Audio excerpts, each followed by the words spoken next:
أربعة قلعت إنها تجأوتو نحد قدقادي أتيومو زتملست جن حنت ترحيا حزن سلستيوم علم تطويلات لوميا دلهم تجور دما حدو قوانا قدوفو زولوم يولومن حقن حصوتن إنها تتأممو حد قانون كله جن أتوم سلسته مساز نورو محازوتا تطفقلو مخنات نساخم زي كونت نمرققات كله استخالات تقبر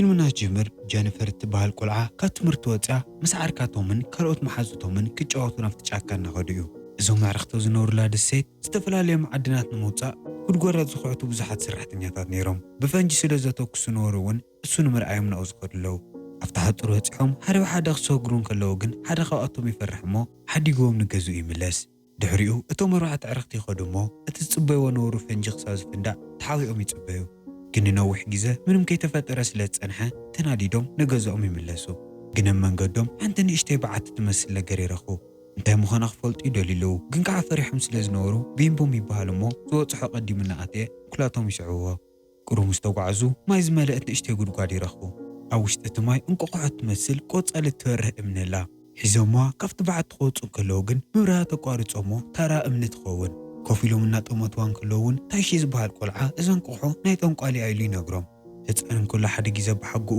ወለእቲ ወርሒ ክትወፅን ከላ ኣብ ማእኸል ጫካ እቲ ጠንቋሊ ዝነበረላ ጉድጓድ ከም እትፈጠር ነጊርዎ ነይሩ እዩ ናብታ ጉድጓድ ዝኣተየ ኩሉ ኣረጊት ኮይኑ እዩ ዝምለስ ግን እዚኦም ገና ስለዘይኣረጉን ሕጂውን ቆልዑት ስለ ዘለውን ኣይኣመንዎን ኣብታ ሰዓት ንሳ ጄኒፈር ኣዲ ዓይባታ ዝነበረት መስሓቲ ጨጉሪ ኣብ ድቓታ ከም ዝነበረት ትፈልጥ እሞ ንኽትእልሻ ተመሊሳ ናብቲ በዓቲ ተኣቲ እቶም ኣብ ደገ ምስታን ቆሖ ዝተረፉ ቆልዑት ኣብ ውሽጣ እንታይ ኢልዋ ይኸውን ኢሎም ይሓስቡ እሞ ናብ መሬት ይድርብዋ ግን ምንም ኣይተረድኦምን ምክንያቱ እታን ቆሖ ጥራሕ እያ ነይራ ቅሩተይ ተፀቢዮም ጄኒፈር ካብቲ ጉድጓድ ከይመፀት ክድንጉን ከላ ቶም ክእልሻ ናብ ውሽጢ ኣቱ እሞ ደሪቓ ትፀንሖ ቶም ክዛረባን ክንኽንቓን ይፈትን ግን ናብ ሓወልቲ እያ ተቐይራና ኣብታ ሰዓት እሳ ግን ኣብትኻ ጄኒፈር እትነጥብ ነበረት ማይ ኣብ ሰማይ ከም እትሳፈፍላ ይስተውዕል እናጎየ ንደገ ክወፅን ከለውን እቶም ክልተ ኣዕርኽቱ ኣብ ሰማይ ዝደረቐ ኣዕዋፍ እናረኣዩ ይፀንሕዎ ድሕሪዚ ተገሪሞም ንገዝኦም ይምለሱ እሞ ሙሉእ እታ ከተማን ዓለምን ጠጠው ኢሉ ከም ዘሎ ይስተውዕሉ ኣብ ዓለም ሙሉእ ዝንቀሳቐሱ ሰባት ሰለስቲኦም ጥራሕ እዮም እታን ቆሖ ክትስበርን ከላ ግዜ ንኻሊእ ሰብ ጠጠው ኢሉ ስለ ዝነበረ ኣብዛ ዘለዎ እዩ ደሪቑ ቅድሚ ዝኩሉ ግን ሃንደበት እቲ ምስሊ ይቕየር እሞ ጄኒፈር ብሓንቲ ሳይኮሎጂስት ቃለ መሕተት እናተገበረላ ንርኢ ካሜራ ምስ ኣዳለወት እውን ንጄኒፈር ካብ መጀመርያ ኩሉ ነገር ንኽትነግራ ተሓታ ጄኒፈር እውን ቅድሚ ዝተወሰነ ግዜ ኣደኣ ዶክዩን ምስ ተባሃለ ሰብኣይ ከም ዝተመርዐትን ብዙሕ ከይፀንሐት ምሟታ ልባ ከም ዝሰወሮን እሱ ከይኣክል ዶክዩ ሃቫኖ እትበሃል ደሴት ጉድጓደ ሙኻኣት ይሰርሕ ስለ ዝነበረ ምስኡ ናብኡ ንኽትከይድ ከም ዝተገደደት ወሲኻ እንተሓኪም ትነግራ ጄኒፈር ድሕሪ ናይ ኣዲኣ ምሟት ፈፂማ ሕጉስቲ ክትኮን ኣይከኣለትን ምስ ማንም ሰብ ምዝራብ ደስ ይብላን ዶክዩ እውን ፈፂማ ኣይትፈትዮን ሕጂ ግን ናብቲ ደሴት ክትመፅን ከላ ሓደሽቲ ሰባት ንምፍላጥ ዕድል ነይርዋ ግን ጄኒፈር ሕጂ እውን ምስ ማንም ሰብ ዘይምዝራብ እያ ትመርፅ ኣብ ተመሳሳሊ ሰዓት ዶክዩ ኣብቲ ጉድጓድ ዝኳዓተሉ ቦታ ዋና ሓላፊ ስለ ዝነበረ ቀትርን ለይትን ኣብቲ ቦታ እዩ ዝውዕል ጄኒፈር ኣዲኣ ክትመውትን ከላ መንፈስ ኮይና ንኽትረኽባ ስለ ትምነ ዝነበረት ብዛዕባ መንፈሳትን ካልኦት ተመሳሰልቲ ነገራትን ብተደጋጋሚ ትፅንዕ ነይራ ሓደ መዓልቲ ግን እቲ መፅናዕትታት ትገብረሉ ዝነበረት ኮምፒተር እንከይዓፀወ ረሲዓቶ ትኸይድ እሞ እቶም መምሃርታ ይርእይዎ ኩላቶም እውን ሕመምቲ ቆልዓ እናበሉ እናፀረፉ ይስሕቕዋ እቲ መዓልቲ እሱ ንገዝኣ እናተመለሰት ግን ንመጀመርያ ግዜ ቶም ትፋለጦ ቶም ወለዲ ዘይብሉ መንግስቲ ዘዕብዮ በይኑ ዝነብር ቆልዓ እዩ ነይሩ ጄኒፈር ሓዚና ክሪኣን ከለውን ቀረባ ይሙክር ጄኒፈር ግን ንማንም ክትዛረብ ድሌት ስለ ዘይነበራ እንከይመለሰሉ ሓዲጋቶ ትኸይድ ኣብቲ ዝቕፅል መዓልቲ ትምህርቲ ክትምለስን ከላ ቶም ብዛዕባ ትገብሮ ነበረት መፅናዕቲ ንኻልኦት መምሃርቶ እናነገረት ሰምዖ ካብ ትምህርቲ ተፈዲሳ ንገዛት ከይድን ከላ እውን ቶም ስዕዋ ይኸይድ እሞ እቶም ኮምፒተራት ፅሑፎ ነበረት ነገራት ብደንቢ ገይሩ ከም ዝኣምኖን ተወሳኺ ነገራት ክፈልጥ ከም ዝደልን ይነግራ ክልቲኦም ብዛዕባ መንፈሳት ነዊሕ ግዜ ምጓዕ ደስ ይብሎም ስለ ዝነበረ እውን እንከይተፈለጦም ናይ ቀረባ መሓዞት ይቐየሩ ንዓመታት ንሰብ ከይቀረበት ክትፀንሕን ከላ ጄኒፈር ዝመሃዘቶ ቋንቋ ነይርዋ ንቶማስ እውን ተምህሮሞ ብምስጢር ዘውግዕሉ መንገዲ ይኸውን ካብቲ ግዜ እሱ ንድሓር እውን ምስ ጄኒፈር ብምስጢር ይፀሓሓፉ ትምህርቲ ክውድኡን ከለዉ ድማ ኩሉ ግዜ ብሓደ ናብቲ ጫካ ከይዶም መንፈስ ይእልሹ ነይሮም ሓደ መዓልቲ እውን ከምቲ ኩሉ ግዜ ዝገብርዎ ቶማስ ንጄኒፈር ሒዝዋ ኣብ ማእኸል ጫካው ዝነበረ ሰብ ዘይብሉ ገዛ ሒዝዋ ይኣቲ ንደቓይቕ እናተንቀሳቐሱ ድሕሪ ምፅናሕ እውን ቶማስ እውን ብምካኽ ሽምዓ ገይሩ ዝተፈላለዩ ቅርጻ ሰሪሑ ይህባ። ጄኒፈር እንከይተፈለጣ ንቶማስ ልዕሊ መጠን እናፍቅረቶ ትኸይድ። ኣብታ መዓልቲ ንሳ ድማ ንመጀመርያ ግዜ ትስዕሞ። ቶማስ እውን ብምስጢር ይፎትያ ስለ ዝነበረ ናይ መጨረሻ ክድንግጽ ይገብሮ። ሓደ መዓልቲ እውን ከምቲ መጀመርያ ፊልም ዝረኣናዮ ምስ ኣዕርኽታ ናብቲ ጫካ ትኸይድ። ተንቆሖ ኣብ ደገ ሒዞማ ገዲፋቶም መትሓዚ ጨጉራ ክትምጽእ ናብቲ ውሽጢ ጉድጓድ ክትኣትን ከላ ግን እቲ ሒዞማ ወፂኦም ነበሩ እንቆሖ ሕጂ እውን ኣብ ውሽጢ ኣትያ ትጸንሓ። ተደናጊጻ እናጉየት ካብቲ በዓቲ ክትወፅን ከላ ግን እቶም ኣብ ደገ ዝገደፈቶም መሓዙታ ሕጂ የለውን። እታ ስባር እንቆሖ ግን ኣብ መሬት እኒሃ። ሙሉእ መዓልቲ ኣብቲ ጫካ እናኣለሸቶም ትውዕል፣ ግን መጨረሻኡ ጸልሚትዋ ባዕላ እውን ትጠፍእ። ኣብቲ ዝቕጽል መዓልቲ ብዙሓት ፖላዊስ መጺኦም ናብቲ ጫካ እቶም መጻወንቲ ይእልሽዎም። እቲ ጉዳይ ብዋናነት ሒዙ ዝከታተሎን ዝምርምሮን ዝነበረ ኣኽን ዝበሃል ፖሊስ እዩ። እቶም ፖላዊስ ብዙሕ ከይፀዓሩ ጄኒፈር ኣብቲ ማእኸል ጫካ ቡና ኣስሒታ ይረኽብዋ፣ ግን ብሂወት እያ ነይራ። ብፍጥነት ሆስፒታል ትውሰድ እሞ ድሕሪ ዝተወሰኑ መዓልትታት ትትስእ። መርማሪ ኣኻን እውን እንከይዶም ገየ እቶም ካልኦት ቆልዑ ተበይ ከም ዘለዎ ይሓታ። ጄኒፈር ብዛዕባ እቲ ዝረኸብዎ ጉድጓድን እትበርህ እንቋቑሖን ኩሉ ነገር ትነግሮ፣ ግን እቲ መርማሪ ኮነ ካልኦት ሰባት ፈጺሞም ኣይኣመንዋን። እታ ጉድጓድ ንኽተርእዮም እናሰዓዋ ናብቲ ጫካ ይኸዱ፣ ግን ዝተጸለለት እያ ትመስል ኣብኡ እውን ኣይጸንሐቶምን። ኣብታ ሰዓት ንሳ ንሓደ ካብቶም ፖላዊስ ሓደ ካብቶም ቆልዑት ውክ ኣብ ርሕቕ ዝበለ ቦታ ተቐቢሩ ከም ዝተረኸበ ተደዊሉ ይንገሮ። መርመራ ድሕሪ ምግባሩ እውን ሞት ምኽንያቱ ኣዝማ ምዃኑ ይፍለጥ። ግን ዝቐበሮ ሰብ ስለ ዘሎ እዞም ሰለስተ ቆልዑት ግድን ብሓደ ሰብ ተጠሊፎም ምዃኑ ርግፀኛታት ይኾኑ። እዚ ኩነታት ከምዚ ኢሉ ንዝተወሰኑ ሰሙናት ይጸንሕ፣ ግን ኣስርቶም ክልተ ቆልዑት ሕጂ እውን ኣይተረኸበን። ብሰንኪታ እንቆሖ ቶም ካብ ዝጠፍእ እንድሓር ጄኒፈር ከምቲ ቀደም ዝነበረቶ ዘዋግዖ ሰብ ዘይብላ ንበይና ትኸውን። እቲ ዝተፈጠረ ነገራት ዋላ ንባዕላ ይርድኣን፣ ግን ንሰብ ክተረድኦ ክትምኩር እንከላ ፈጺሞም ኣይኣምንዋን። ሓደ መዓልቲ ግን ኣብ ደገ ገዛኣ ድምፂ ሰብ ትሰምዕ እሞ እንታይ ምዃኑ ክትርኢ ክትከይድ እንከላ ሓደ ወዲ ናብቲ ጫካ እናኸደ ትሪኦ። ጃኒፈር እናጉየት ትስዕቦ እሞ ኣብ ማእኸልቲ ጫካ ትኣቲ። ንዝተወሰነ ደቓይቕ እናጉየት ድሕሪ ምጽናሕ ይደኽማ እሞ ጠጠው ትብል። እቲ ዝሃድም ነበረ ወዲ እውን ተመሊሱ ይርአ። ቀስ እናበለ ይቐርባ እሞ ዓይኑ ተኪሩ ይጥምታ። እሱ ቶማስ ምዃኑ ይነግራ እሞ ጄኒፈር ዝምስ ሰምዐት ብድንጋጸ ትደረቕ። ብሓዘን እናበኸየት ካብቲ ጫካ ትወፅእ እሞ ሃንደበት ናብቲ ጽርግያ ክትበጽሕ እንከላ ናይ ዶክዮ መኪና ጠጠው ትብል። ዶክዮ ብዛዕባ እቲ ጫካ ዝረኸበቶ ሰብኣይ ትነግሮ እሞ እቶም ፖላዊስ እውን ይጽውዑ። ከምቲ ቀደም እቶም ፖላዊስ ናብቲ ጫካ መጺኦም ነቲ ተራእዩ ዝተባሃለ ወዲ እውን ይእልሽዎ። እዚ ጄኒፈር ዝርእየቶ ወዲ ንዞም ሰለስተ ህፃውንቲ ዝጠለፈ ወዲ እንከይኮነ ከም ዘይተርፍ ድማ ይጠራጠሩ። መርማሪ ኣኻን ንጄኒፈር ብዛዕባ እቲ ወዲ ክጥይቓ እንከሎ ኣነ ቶማስ የኢሉ ተዛሪቡኒ ነይሩ ኢላ ትነግሮ። በተወገን እቶም ፖላዊስ ኣብቲ ጫካ ንመዓልትታት ኣልሾም እቲ ወዲ ክረኽቦ ይከኣሉን፣ ግን ከዓ እታ ናይ ጄኒፈር ምስ ቶማስ ንምጽሓፍ ዝጥቀሙላ ነበሩ ደፍተር ይረኽብዋ። ጄኒፈር እቲ ደፍተር ከፊታ ክትሪኦ እንከላ ብጣዕሚ ትድንግጽ፣ ምክንያቱ ቶማስ ብጽሓፎ ደብዳቤታት እያ መሊኣ ነይራ። ከተንብቦ እንከላ እውን እቲ ምስጢራዊ ቋንቋኦም ኣቢሉ ንሳ ናብቲ ጉድጓድ ካብ ተኣቲ እንድሓር ሕድሕድ ዝገጠሞም ነገር ጽሒፍዎ እዩ። እቲ ደፍተር ምንባብ ክትጅምር እንከላ እንታይ ከም ዝተፈጠረ ንኽንፈልጥ ምስኣ ናብቲ ታሪክ ንምለስ። ዓለም ሙሉእ ንሙሉእ ጠጠው ከም ዘለት ንመጀመርያ ግዜ ክፈልጡ እንከለዉ ብጣዕሚ እዮም ተሓጒሶም ነይሮም፣ ምክንያቱ ብዘይከልካሊ ዝደልይዎ ነገር ክገብሩ ይኽእሉ እዮም። ኣብቶም ናይ መጀመርያ ዝተወሰኑ መዓልትታት ናብ ዝደልይዎ ቦታ እናኸዱን ዝደልይዎ ምግቢ እናበልዑን ጽቡቕ ግዜኦም ዘሕልፉ ነይሮም። ኣብ ድላዮም እናደቀሱ ኣብ ድላዮም እናተጫወቱ ኣዋርሕ ክሓልፍ እንከሎ ግን ብጣዕሚ ይድብሮም እሞ ዓለም እናዞሩ ክርእዩ ይሓስቡ። ኣብዚ ዓለም ኩሉ ነገር ጠጠው ኢሉ እንከሎ ዝንቀሳቐሱ ሶም ጥራይ ድዮም ወላ እንታይ ንምፍላጥ ናብ ጃልባ ይስቀሉ እሞ እቲ ማይ እውን ደሪቑ ስለ ዝነበረ ናብ ምንም ክኸዱ ይከኣሉን። ጄኒፈር እውን እቲ ደፍተር ምንባባ ክትቅጽል እንከላ እቲ ጫካ ዝረኸበቶ ወዲ ናይ ሓቂ ቶም ምዃኑ ተኣመን። እታ ደፍተር ቀልጢፋ ተዓጽፋ እሞ እቶም ፖላዊስ ንኸይረኽቦ ጠጠው ተብለሉ መንገዲ ትሓስብ፣ ምክንያቱ እንድሕር እቶም ፖላዊስ ረኺቦ እሞ እቲ ጠላፊ ስለ ዝመስሎም ቀልጢፎም እዮም ከኣስርዎ። እንከይዶም ጉየት እውን ተጋጊያ እምበር ኣብቲ ጫካ ዝርእዮ ሰብ ከም ዘይነበረ ንምርማሪ ኣኻን ትነግሮ።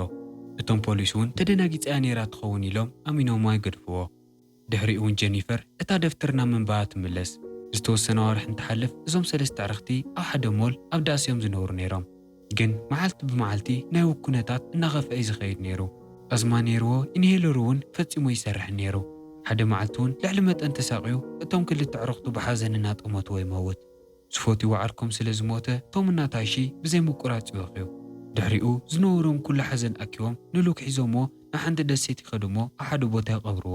ሉክ ድሕሪ ምሟቱ ከምቶም ካልኦት ሰባት ሰውነቱ እውን ናብ ሓወልቲ እያ ተቐይራ። ሰባት እንከይተንቀሳቐሱን ዓለም እንከይተቐየረን እውን 5 ዓመት ይሓልፍ። ቶምና ታይሺ ግን ብጣዕሚ እዮም ዓብዮም እነዩ። እዚ ኩሉ ግዜ ንወይኖም ዋላ ሕሊፎም ይጽንሑ ደኣ እምበር ሓደ መዓልቲ ህይወት ናፍቲ ነበረቶ ምምላስ ኣይተርፋን ኢሎም እዮም ዝኣምኑ ነይሮም። ቶም ዝኾነ ኳልኩሌት ይገብር እሞ 20 ዓመቶም ምስ መልአ ግዜ ደጊሞ ምንቅስቓስ ከም ዝጅምር ይግምት። ኣብዚ ሰዓት ነገራት ናብ ኖርማል ክምለሱ እንከለዉ ሃፍቲሞም ንኽጸንሑ ካብ ኩሉ ሰብ ቀቁሩብተይ ገንዘብ ይሰርቁ። 20 ዓመቶም ኮይኑ ግን ምንም ኣይተፈጠረን። መጨረሻ እውን ተስፋ ቆሪጾም ኣብ ማእኸል ጫካ ዝተሰርሐ ንእሽተይ ገዛ ምንባር ይጅምሩ። ሓደ መዓልቲ ቶም ብጣዕሚ ሓሪቑ ንደቱ ንኸውፅእ ንደገ ወፂኡ ምእዋይ ይጅምር።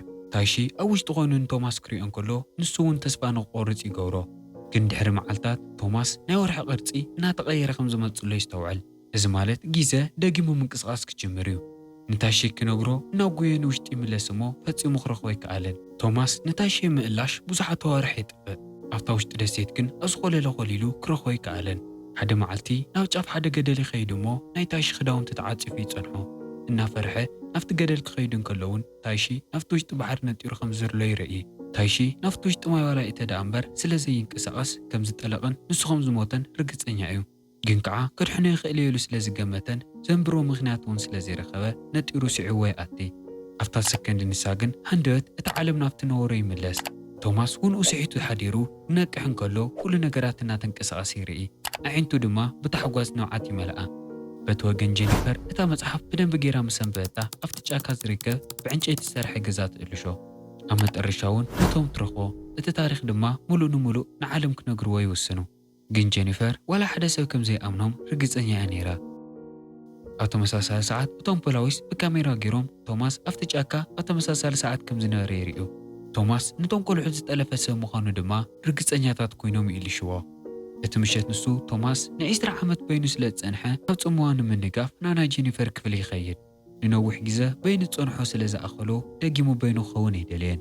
ኣብቲ ዝቕጽል መዓልቲ ናይ ታይሺ ወለዲ ናብ ናይ ዳውጉ ስራሕ ይመጹ እሞ ወድና ስኻ ኢኻ ጥፊእኻ ኢሎም ይነግርዎ። ወዶም ኣብቲ ጉድጓድ ንምኹዓቶ ዘፈንጅርዎ ፈንጂ ከም ዝሞቱ እዮም ዝጠርጠሩ። ጄኒፈር ብዛዕባ ጠላፊ ዘየለ ታሪክ ትፈጥር ዘላ እውን ኣቦኣ ንምድሓን ኢላ እያ። ደቅና ከም ዝቐተልካ ተለእመን እናበሉ ይጨናንቕዎ። በቲ ወገን ጄኒፈር እቲ ዝዓበየሉ ነበረ ናይ ቆልዑት መዕበይ ቦታ ክርእዩ ይኸዱ። ነቶም ወለዲ ዘይብሎም ቆልዑት ዘዕበ ሰብኣይ ኩሉ ነገር ትነግሮ እሞ ንቶማስ ንኽሪኦ ትፅውዖ። ግን ኣብታ ሰዓት ኣቦኣ ይመጽእ እሞ እናጎተተና መኪና ሰቒሉ ሒዝዋ ይኸይድ። ቶማስ እውን መማረፅ ስለ ዘይነበሮ ነታ ኸመደ ዘዕበየቶ ሰበይቲ ክረኽባ በይኑ ይኸይድ። ቆልዓ ኮይኑ ኩሎም ዝነገረቶም ነበረን ታሪኻትን ይነግራ። ግን ሕጂ እውን እዚ ኣብ ቅድሚያ ደው ኢሉ ናይ ኣረጊት ወዲ እቲ ህፃን ነበረ ቶማስ ኢላ ንምእማን ልዕሊ መጠን ይኸብዳ። በቲ ወገን ዶክዮ ንጄኒፈር ካብ ክፍላ ከም ዘይትወፅእ ገይሩ ከም ዝዓፅያ ንርኢ። ግን ቶማስ ኣብ ትኽክለኛ ሰዓት ይመጽእ እሞ ብዳሕረዋይ ማዕጾ ሰይሩ ሒዝዋ ይወፅእ። ናብ ባስ ተሰቒሎም ካብቲ ቦታ ርሕቕ ይብሉ እሞ ሕዚ ኸንታይ ተገበርና ይሓይሽ ኢሎም ይማኸሩ። ኣብቲ ሰዓት ግን ጄኒፈር ኣብታ ጉድጓድ ካሊእ እትበርር እንቋቑሖ ከም ዝነበረት ትዝክር እሞ ከይዳ ንሳ ከም ትሰብራን ዓባይ ኮይና ተመሊሳ ቶማስ ንጹህ ሰብ ምዃኑ ንኹሉ ሰብ ከም እተረጋግጽ ትነግሮ።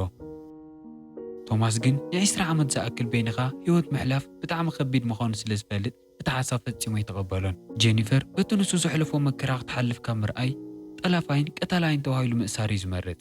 በቲ ወገን ዶክዩ ካብ ስራሕ ተመሊሱ ገዛ ክኣቱ እንከሎ ጓሉ ከም ዝሃደመት ይፈልጥ። ኣብ ሞባይላ ብዝተለዓሉ ፎቶታት እውን እቲ ኣብ ጫካ ዘሎ ብዕንጨይቲ ዝተሰርሐ ገዛን ጄኒፈርን ቶማስን ብሓደ ይሪኦም እሞ ኣብኡ እዮም ዝህልዩ ኢሉ ይጠራጠር። እቲ ምሸት ንሱ እውን ቀስ ኢሉ ይኸይድ እሞ ቶማስ ግን ከይሰምዐ ብድሕሪቱ ሃንደበት የጥቅዖ። ንጄኒፈር ሒዝዋ ክኸይድ እናሞከረ እንከሎ እውን ቶማስ ይትስእ እሞ ወቂዑ ንእስሒቱ ሒዝዋ ንጄኒፈር ካብቲ ቦታ ይሃድም። ኣብቲ ዝቕጽል መዓልቲ ፖላዊስ ናፍቲ ዝነብረሉ ነበረ ገዛ ይመጹ እሞ እዚ ጠለፋይ ንጄኒፈር ቶማስ መሲሉ ዝሽውዳ ኣሎ ናብሉ ድማ ይጠራጠሩ። ኣብ ተመሳሳሊ ሰዓት እውን ቶማስና ጄኒፈር ብሓደ ይሃድሙ ከም ዘለዉ ኣብ ዜና ብኩሉ ገጽ ይዝርጋሕ። ፖላዊስ እውን እንከይተቸገሩ ይረኽብዎም። ንነዊሕ ግዜ እናሃደሙ ድሕሪ ምጽናሕ ከም ዘይምለጡ ምስ ፈለጠት እውን ጄኒፈር ቶማስ ንኸምልጥ ኢላ ኢዳ ትህብ። ቅድሚ ምፍላዮም ግን ኣብቲ በዓቲ ንኽራኸቡ ንቶማስ ነጊራቶ ነይራ። ፖሊስ ጣብያ ክትከይድ እንከላ ምርመራ ኣሃን እዚ ወዲ እዚ ቶማስ መሲሉ ይሽውደ ክሎ ኢሉ ይነግራ። ግን ጄኒፈር ፈጺማ ኣይሰማዓቶን። ሽቓቕ ከም ትኸይደ መሲላ እውን ካብቲ ፖሊስ ጣብያ ምሊጣ ናፍቲ ጫካ ትኸይድ። ናፍቲ በዓቲ ተኣትሞ እታ ትንፀባረቕ እንቋቑሖ ውፅያ ኣብ ኢድ ቶማስ ተቕምጣ። ግን ቶማስ ጄኒፈር ከም ትጥቀመሉ ስለ ዝፈለጠ ንኽምልሰላ ፈቓደኛ ኣይነበረን። ኣብዚ ሰዓት እዚ ቶማስ ኢዱ ነቶም ፖላዊስ ሂቡ እዚ ኩሉ መከራ ንምውዳእ እዩ ሓሲቡ ነይሩ። ሃንደበት ናፍቲ ጫካ ገጽ እናጎየ ይኸይድ እሞ ጄኒፈር ስዒባቶ ትመጽእ። ግን እቶም ፖላዊስ እውን ናይ ጄኒፈር ድምፂ ሰሚዖም ስለ ዝነበሩ እናጎዩ ይመጹ እሞ ብኩሉ ገጽ ይኸብዎም።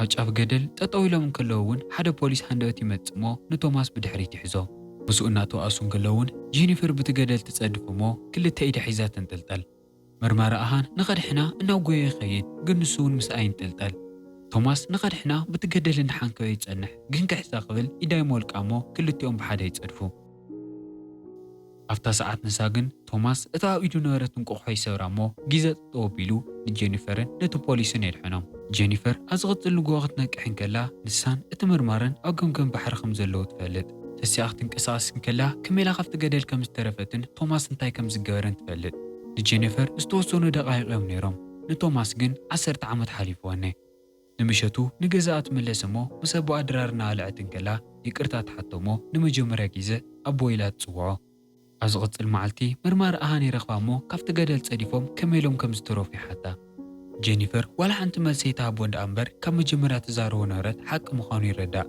ኣብቲ ሰዓት ነተን ሚድያታት ቶማስ ጠላፋይ ከም ዝነበረን ምስኡ ዝኸደት ሸዊድዋ ከም ዝኾነን ክትዛረብ ይመኽራ ምኽንያቱ እቲ ማሕበረሰብ ሞት እቶም ክልተ ቆልዑት ናታ ኢድ እውን ከም ዘለዎ ኣሚኖም ብጣዕሚ እዮም ጸልእዋ ነይሮም ከምኡ እንድሕር ጌራ ግን ሂወታን ነብሳን ክትድሕን ትኽእል እያ ኣምዚ ኢሉ እውን እቲ ታሪክ ይውዳእ እታ ናይ ሕልና በዓልቲ ሞያ ካሜራ ትዓጽ እሞ ብናይ ጄኒፈር ታሪክ ብጣዕሚ ስለ ዝተሰሓበት መጽሓፍ ንኽትጽሕፈሉ ንጄኒፈር ፍቓድ ተሓታ ድሕሪ ዝተወሰነ ኣዋርሕ ጄኒፈር ሃይስኩል ንኽትመሃር ናብ ካሊእ ከተማ ትኸይድ ቅድሚ ኻዳ እውን ነታ ናይ ሕልና በዓልቲ ሞያ ትረኽባ እሞ እታ ዝነገረታ ታሪክ መጽሓፍ ገይራ ሓቲማ ተርካ ድሕሪዚ ጄኒፈር ናብ ጃልባ ክትስቀል እናበለት ግን ቶማስ ብርሕቐት ትሪኦ እሞ ንኽትረኽቦ ካብ መኪና ኣውሪዳ ትጎይ ግን ኣብኡ ዋላ ሓደ ሰብ ኣይረኸበትን ናብ ኣቦኣ ተመሊሳ ጉዕዞኣ ክትቅጽል ናብቲ ጃልባ ክትስቀልን ከላ ግን ቶማስ 10 ዓመት ንቕድሚት ኣሪጉ ጠጠው ኢሉ ይጸንሓ ሓንቲ ቃል ከይተዛረበት ድማ ሂወታ ስለ ዘድሓነ ብዘይ ድምፂ ብዓይንታ ጥራይ ተመስግኖ ፊልምና እውን ከምዚ ኢሉ ይውዳእ